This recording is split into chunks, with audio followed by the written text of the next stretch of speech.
Init televizija vėl kviečia žiūrėti laidą Aisčių keliai. Jūs matysite naujus, kvapą gniaužiančius siužetus, pasakojimus menančius mūsų šalies didingą praeitį. Lankysimės ten, kur kažkada lankėsi mūsų protėviai.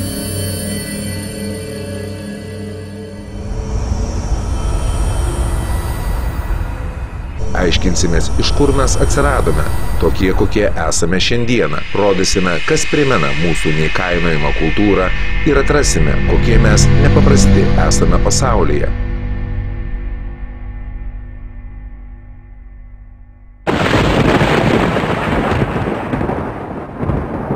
Norėdami leistis į laidos pasakojimus, kur kažkada lankėsi mūsų protėviai, reiktų dar kartą paaiškinti, iš kur mes atsiradome – indoeuropiečiai ir baltai.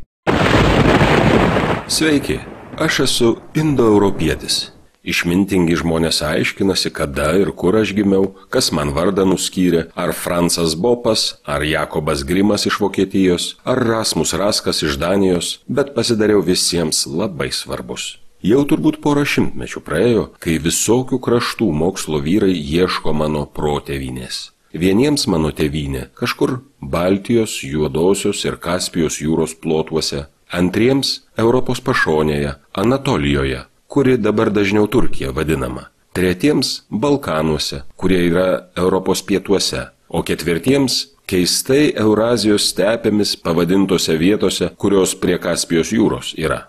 Aš turiu palikuonių. Vienus juos vadina keltais, kitus germanais, baltais, arijais, slavais, italikais, graikais, hetitais, albanais ar net tocharais. Jiems parūpo, kas pradžią jiems davė ir kaip jie savimi tapo. Na, jiems gimtinę susirasti lengviau. Jų apgyventi plotai gerokai mažesni nei mano, pasaulinio indoeuropiečio. O štai baltų kiltis ir šiandieną neperprasta. Pamenu, 1872 metais Tartu universiteto profesorius Konstantinas Glevinkas, kelis kapinynus Baltijos pajūryje patyrinėjęs, pareiškė, kad mano šeimynos baltai Baltijos pajūryje iš viso negyveno. Čia gyveno kažkokia man negirdėta fino-ugriška šeimyna, o mano palikuonis iš nežinia kur atsikraustė tik 5 amžiuje po Kristaus. Visi juo patikėjo. Nesvarbu, kad 1893 metais Vilniuje profesorius Adalbertas Betzenbergeris pasakė, kad maniškiai Sambijos pusiasalyje, Prūsuose, gyveno dar naujojo akmens amžiaus laikais. Pagal dabartinį laiko skaičiavimą tai turėtų būti apie 3 tūkstantmetį prieš Kristų. Iki pat 20-ojo amžiaus 4 dešimtmečio, kai pagaliau vokiečių, lietuvių, latvių ir estų archeologai patvirtino Adalberto Betzenbergerio teiginius apie ankstyvą ir rytų Pabaltyje vykusią baltų kilmę, taip ir liko šis kraštas finougrams priskirtas. Išaiškėjo šis tas ir apie finougrus. Pasirodo, jie buvo prekeiviai. Daug keliavo, prekiavo titnagų ir kitokių gerų, kūrėsi prie stambesnių vandens kelių ir taip įsigyveno, kad net jų kalbos vietovardžių Lietuvoje liko. Susitarė mokslo vyrai, kad mano giminės baltai nuo seno prie Baltijos gyveno. Pradėjo aiškintis, iš kur mes atėjome. Ir prisiminė mane, pirmapradį indoeuropietį. Ir pradėjau aš jų mokslo darbuose keliauti, maišyti su kitomis giminėmis ir šeimomis, kol viena mano dalis iškilo rytų Pabaltyje naujų baltų šakos pavidalu. Jums indoeuropietiškiai baltai turėtų būti įdomios lietuvių archeologės Marijos Gimbutienės mintys apie mane ir mano kelią į baltus. Ji sako, kad baltų kultūrą supynė 2 klodai – manasis indoeuropietiškas ir senosios Europos arba čiabuvių. Marija Gimbutienė surado man ir protėvinę Eurazijos stepėse prie Kaspijos jūros. Surado ir mano giminės pradžią, kurią davė kurganų kultūros žmonės. Tai buvo karinga tėvo paveldėjimo giminė. Visuomenės pagrindą sudarė kariai, žemiausioje grandyje paprasti žmonės gyvulių augintojai ir medžiotojai, o viršūnėje valdovas ir vyriškų dievų panteonas.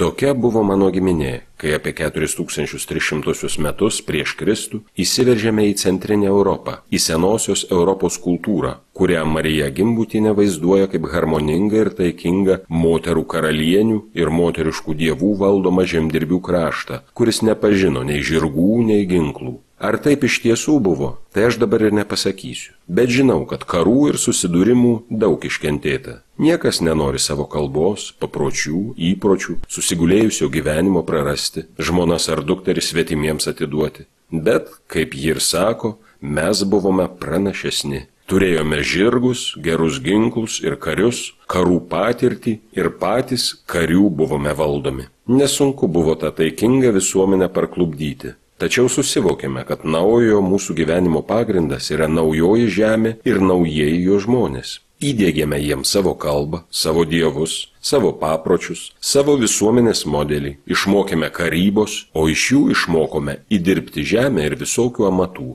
Neprailgo tas laikas, kai centrinėje Europoje pasidarė ankšta. Pirmoji senosios Europos kultūros žemėje išaugusi indoeuropiečių banga, kuriuos jūs vadinate rutulinių amforų kultūros žmonėmis, į rytų Pabaltijo pusę pasuko dar 3 tūkstantmetyje prieš Kristų. Bet jėgų neužteko ir tie Šventaja bei Kretuonu susidūrę su Narvos kultūros žmonėmis sustojome. Naujoji banga, kurią jūs pavadinote virvelinės keramikos ir laivinių kovos kirvių kultūros žmonėmis, apie 2500 metus plūstelėjo į rytų Pabaltijį. Mūsų, virvelininkų, Europoje buvo labai daug, bet visus mus vienijo bendri dalykai. Gaminome šlifuotus, laivelį primenančius akmeninius kirvius, puodus puošėme virvutės ornamentu, darėme keramikines amforas, o savo mirusiuosius laidojome pilkapiuose. Kai atėjome į rytų Pabaltijį, radome senuosius gyventojus, europidinius Nemuno ir Narvos kultūrų žmonės. Gyvulių augintojai ir žemdirbiai, nagingi amatininkai, medžiotojai ir kariai greitai perėmė mūsų idėjas. Maišėsi mūsų genotipai, sklido nauja kalba ir socialinė struktūra, religija ir papročiai, naujos technologinės idėjos ir didžiuliuose plotuose tarp Vyslos vakaruose ir Okos rytuose, tarp Dauguvo šiaurėje ir Dniepro žemupio pietuose, jau 3 tūkstantmečio prieš Kristų antroje pusėje gimė nauja indoeuropietiška baltų kultūra. Tas mišinys mus padarė naujai žmonėmis, bet ėmė mokslo žmonės aiškintis, kuri kultūra buvo svarbiausia gimstant baltams. Marija Gimbutienė aiškina, kad svarbiausia čia buvo Narvos kultūra. Jai antrina ir Algirdas Girininkas, o Rimutė Rimantienė sako, kad pirmoji baltiška pamarių kultūra susidarė apie 2170 metus prieš Kristų iš 2 vietinių elementų – Nemuno ir Narvos kultūrų ir 2 atneštinių – rutulinių amforų ir virvelinės keramikos kultūrų, kurių tarpe svarbiausias Nemuno kultūros elementas. Šiaip ar taip, bet visi sutarė, kad baltų pradžia buvo pamarių kultūros žmonės. Tačiau paslaptingiausia, kad mano pirmieji baltiški ainiai, pasak lietuvių mokslininkų, neilgai pagyvenę ištirpo apie 1750 metus. Jie nebeatseka tiesioginių pamarių kultūros ryšių su šiose žemėse užgimusiais baltiškais žalvario amžiaus vakarų baltų pilkapių ir brūkšniuotosios keramikos kultūrų žmonėmis. Na, bet tai mįslė, kurią palengva įmins. Mano protėvynės, kaip minėjau, ieškoma tarp Baltijos ir Juodosios jūros. 1994 metais prie tokių ieškotojų prisijungė ir lietuvis Algirdas Girininkas. Jis sako, kad man nereikėjo iš kur nors atkeliauti. Aš čia gyvenu nuo to laiko, kai pasitraukė ledynas. Tai buvo apie 11 000 metų prieš Kristų. O jau mezolito laikų Kundos ir Nemuno kultūros žmonės buvo tikri indoeuropiečiai.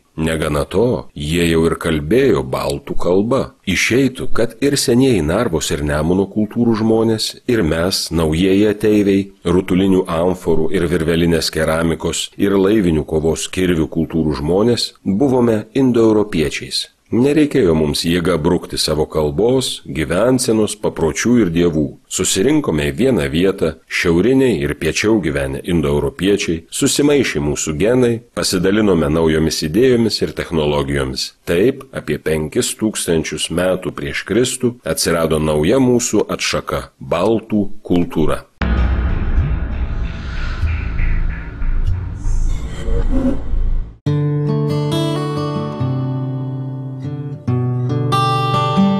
Kaip ir žadėjome laidos pristatėme, mes kalbėsime apie baltų meną. Kiekvienoje laidoje atkreipdami dėmesį į atskiras grupės. Jų sudėtinė dalis yra žiedai. Apie juos kalbėdami mes ir tęsime savo pasakojimą. Senovės kapinynuose žiedų randama vyrų, moterų, vaikų kapuose. Vaikams dažnai buvo aukojami suaugusiojo piršto dydžiui skirti žiedai, galbūt kaip brandos simbolis, kurio prireiks anapusinėme gyvenime. Vėlyvaisiais viduramžiais, naujųjų laikų pradžioje žiedai tampa dažniausiai pasitaikančia įkape. Didžioji dauguma baltiškų žiedų buvo gaminami žalvario, žymiai rečiau iš sidabro. Prieš istorijos meistrai kūrė ne tik paprastus, bet ir išskirtinius žiedus, kurie buvo valdžios regalijos. Kiti buvo saitų, tarp giminių ar šeimų, simboliai arba turtinės asmens padėties ženklas. Tam tikro pavydalo žiedus galėjo nešioti dvasiniai bendruomenės vadovai. Archeologiniai duomenys yra gana neiškalbūs apie žiedų savininkus, tačiau žiedą gaminusio meistro įgūdžius galime apibūdinti daug plačiau, jo naudotas technologijas, meninį skonį, pagaminto papuošalo originalumą. Kiekvienu geležies amžiaus laikotarpiu baltų meistrai kūrė išskirtinio pavydalo ir ornamentikos žiedus. Pavyzdžiui, 3–4 amžiuose vakariniuose dabartinės Lietuvos regionuose buvo sukurti žiedai su apskrita priekinė dalimi ir stiklo akute viduryje, taip pat vadinamieji kryžiniai žiedai bei sidabriniai įvijiniai žiedai su praplatintomis kraštinėmis apvijomis. Viduriniojo geležies amžiaus pirmojoje pusėje ypač mėgti įvijiniai žiedai su praplatinta vidurinė apvija. Įvijiniai žiedai iš sidabro buvo išskirtinio statuso ženklai. Vėlyvajame geležies amžiuje gaminti įvairiai ornamentuoti įvijiniai žiedai praplatintomis ir pastorintomis pintomis priekinėmis dalimis. Savo laidose mes pasakosime apie žymiausius Lietuvos mūšius, prisimindami kovas su kryžiuočiais bei kitas laisvės kovas, o taip pat dar kartą pažvelgsime į Lietuvos didžiąją kunigaikštystę Ukrainoje. Pereitų metų pabaigoje, šių metų pradžioje mes rodėme atskiras laidas – Didžiosios Lietuvos mįslės, Lietuvos didžiosios kunigaikštystės paveldas Ukraina. Štai fragmentai iš jų, o tuo tarpu prisiminkime. Vytauto koronacijos karaliumi projekto nesugebėjo įgyvendinti ir sosto paveldėtojo Švitrigaila, kuris valdė 1430–1432 metais. Jis gynė Lietuvos suverenumą, bet neturėdamas Vytauto politinio lankstumo nesugebėjo išvengti karo su Lenkija. Todėl po perversmo galiausiai prarado ir didžiojo kunigaikščio sostą. Šis perversmas suskaldė Lietuvos didžiąją kunigaikštystę į dvi tarpusavėje kovojančias stovyklas. Švitrigailą rėmė Lietuvos didžiosios kunigaikštystės Rusėnų žemės ir Livonijos ordinas, o po perversmo į sostą sėdusi Žygimantą Kęstutaitį, kuris valdė 1432–1440 metais etninė Lietuva ir Lenkija. Lietuvos didžiosios kunigaikštystės pilietinis karas, kurio konfesinį pobūdį dirbtinai išpūtė senoji Rusijos istoriografija, baigėsi 1435 metais. Pavaisko mūšių, kurį Švitrigaila pralaimėjo. Tačiau Lietuvos didžiosios kunigaikštystės politinis elitas turėjo skaitytis su Lietuvos didžiosios kunigaikštystės Rusėnų žemėse didžiulę įtaką turinčių Švitrigailą. Šis iki gyvenimo pabaigos įsitvirtino Lucke. Galima sakyti, atkūrė Volynės kunigaikštyje. Tiesa, lojalė Vilniui ir į sostą sėdusiam Kazimierui Jogailaičiui, kuris valdė 1440–1492 metais. Nors Švitrigaila kartais vertinamas prieštaringai, tačiau reikia pripažinti, kad į ukrainiečių ir lietuvių istorinę atmintį jis įėjo kaip ryžtingas kovotojas su Lenkijos pretenzijomis. Per sumaištį kilusią po Vytauto mirties atgimė ir Kijevo kunigaikštija, kurią pradėjo valdyti Algirdo vaikaitis Olelka 1440–1454 metais, o po jo šio sūnus Simonas 1454–1470 metais. Pamažu Kazimieras grįžo prie Vytauto politikos. Volynės kunigaikštija su Vilniumi tvirčiau susaistyta Gediminaičių politinio elito žemėvaldos. Po Švitrigailos mirties nunyko, o Kijevo kunigaikštija 1475 metais Kazimieras panaikino, įkūrė vaivadiją. Dėl to 1480 metais įvyko Olelkaičių vadovaujamas maištas. Tačiau ir vėl, juk čia dėl politinės įtakos maištavo tie patys Gediminaičiai, o ne Rusėnai ir Ukraina. Vis dėlto stačiatikiškos visuomenės veiksnys buvo svarbus kitų lygmenių.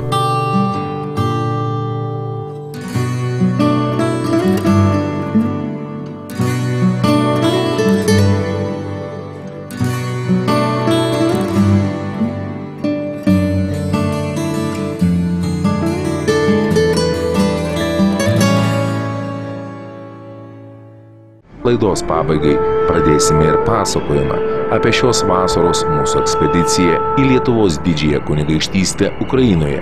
Leisimės į kelionę nuo Vilniaus aušros vartų iki Kijevo vartų.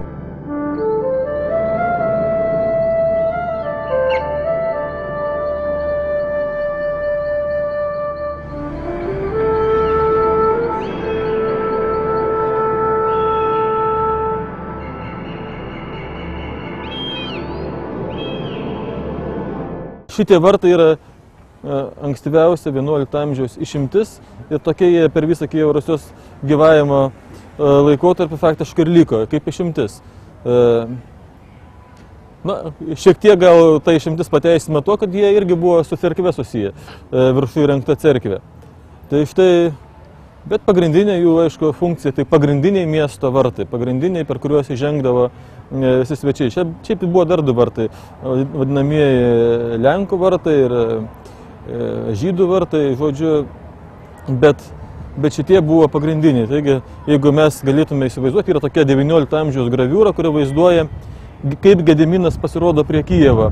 Ir tos graviūros autorius pavaizdavo pro šitos vartus išeinančius kijeviečius, kurie ant padėklo neša miesto raktus. Čia yra įsivaizduojama scena, bet jį paremta vis tiek istoriniu faktu, kad Gediminas tą miestą užėmė. Tiesa, neprijungė dar prie Lietuvos didžiosios kunigaikštystės, bet pasodino čia savo sūnų Teodorą, kuris valdė ją savotiško kondominimo teisėmis, tai reiškia bendra valda priklausoma ir nuo Lietuvos, ir nuo Aukso Ordos, kuriai tuo metu priklausė ir iki tol.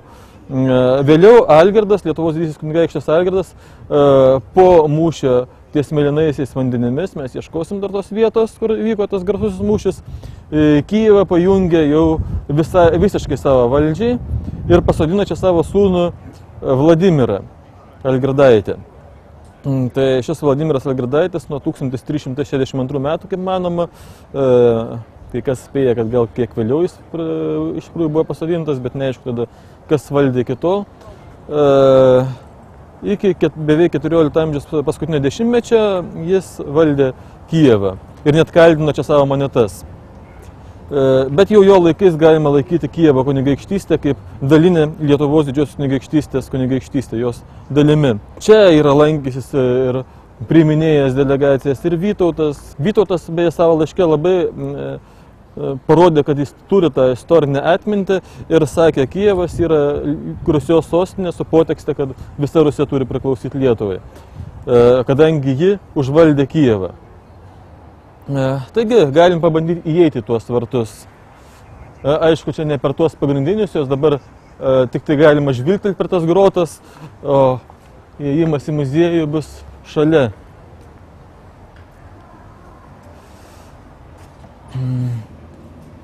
Štai matom lankytojus įėjusius pro muziejaus duris.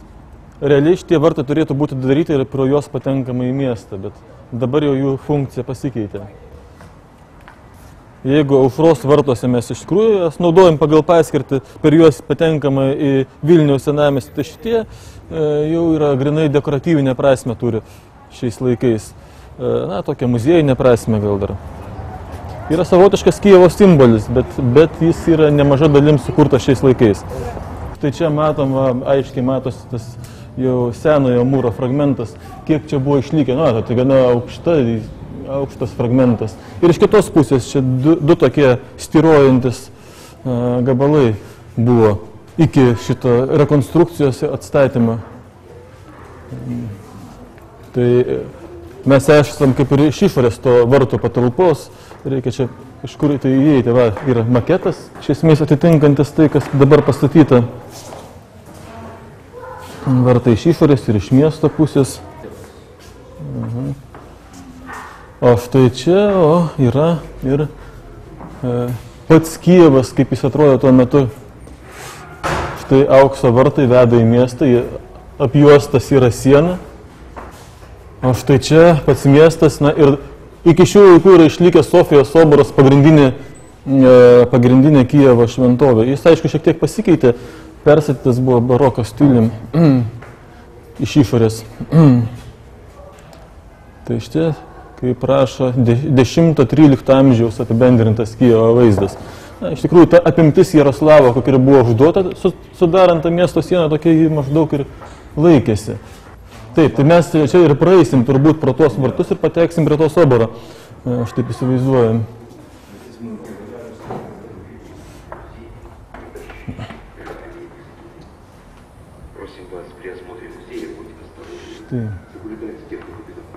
Štai kaip tik yra parodyta, kaip atrodė atkasti šitie vartai dar prieš bet kokią rekonstrukciją, taip jie buvo sutvirtinti, kai dar nebuvo kontraforsai, kad toliau negriūtų tiesiog. Bet paskui, aišku, kai jau buvo rekonstruojama pagal štai autentišką sieną, įmontuota į labai aiškiai skiriasi, tarp kitko, kur čia yra pristatyta dabar.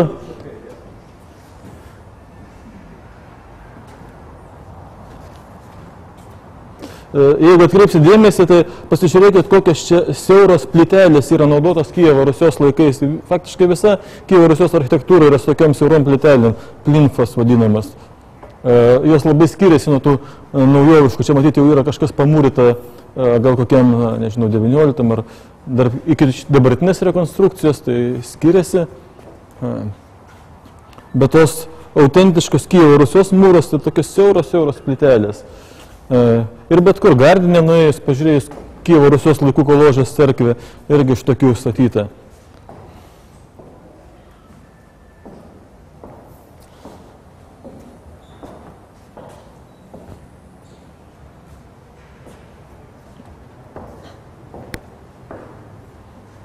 Taip, čia irgi štai matosi tokios nišos. Čia bandyta rekonstruoti kažkokias tai medinės galerijas, jau čia aiškiai matosi įsivaizduojamas dalykas, bet...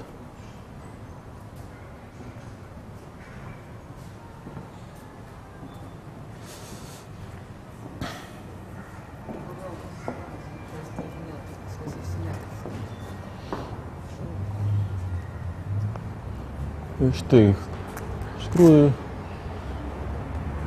yra tos autentiškos medžiagos kažkiek, tai, bet jeigu stovėtų vien tik tas griuvėsis, tai būtų jau sunku įsivaizduoti, kas čia stovi iš tikrųjų.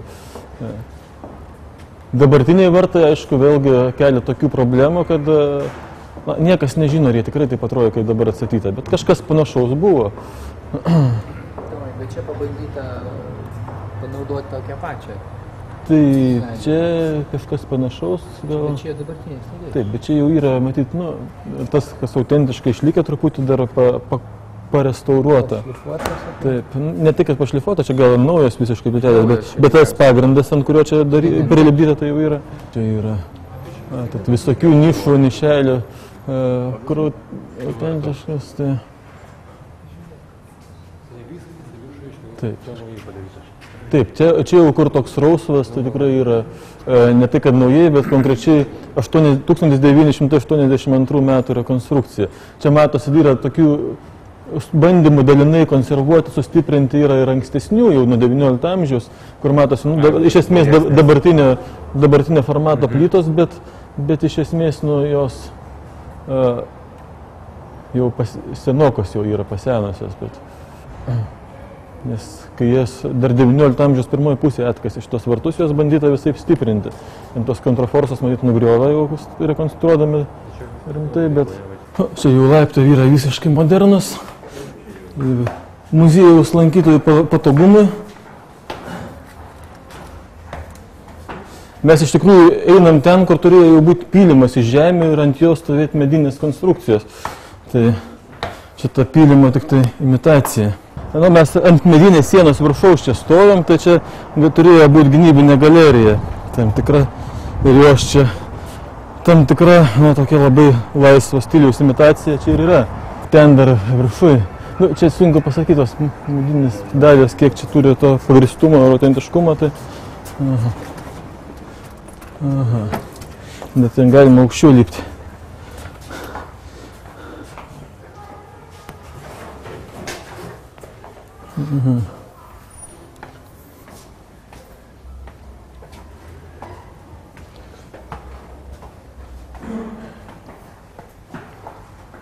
Štai, ir jie pakopa kažkokia tai iliustracija. Čia projektų ekspozicija. Tai šitas muziejus yra tik kūriamas ir dar nėra net normalių ekspozicijų, tik tai ekspozicijos projektas, kas turi atsirasti čia prie tų laiptų.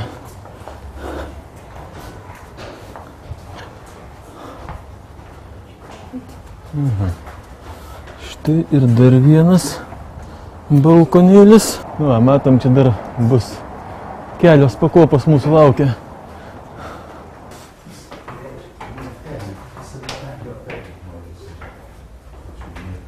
Dar vienas būsimos ekspozicijos projektas, čia matyt ruošiamasi sustatyti tokius simbolinius gynėjus, karius tuščiavidurius.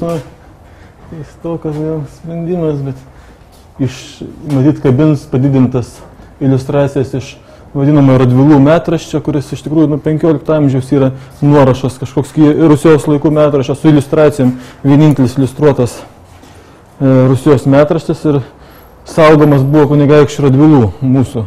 Štai mes jau čia aukštai, vis aukštesniai pakopai. Turim toliau, kas čia padaryta. Čia dar yra daugiau patalpų. Čia yra šaudymo angos medinėje sienoje į miesto pusę. Čia jeigu kas, matyti, įsiveržtų jau, tai tada priešą dar iš varto galima apšaudyti ir įsiveržusi į miestą. Taip. O čia šaudymo angos rekonstruotoje vartų architektūroje. Kas gali žinoti, ar jos tokios buvo, bet kokios šaudymo angos vis tiek turėjo būti. Nes vartai yra gynybinis įrenginys. Taip. Štai vėl ekspozicijos projektas, kol kas tik tai projektas. Čia yra dabartiniai visokie vizualizacijos istorijos. Ir iš kitos pusės, kitam sparne, sienos vėl panašiai rekonstruotos gynybinės šaudymo angos.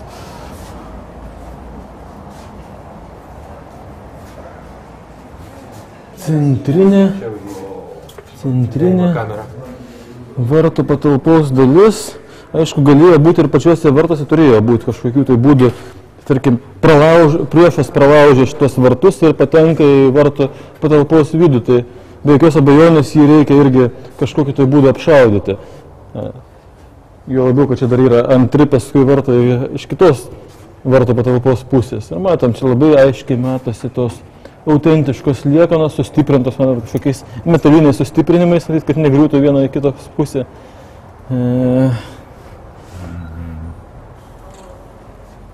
Ir čia galima matyti nusileisti tai mediniais, bet gal mes kopsim dabar į cerkvę.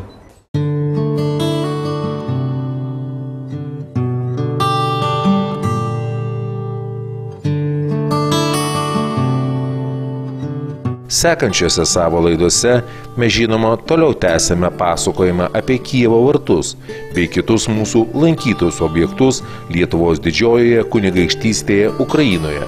Kartu grožėsimės įspūdingais baltų meno dirbiniais, aiškinsimės, iš kur atkeliavome ir esame čia, bei stengsimės pažinti mūsų krašto istoriją, papročius, kultūrą.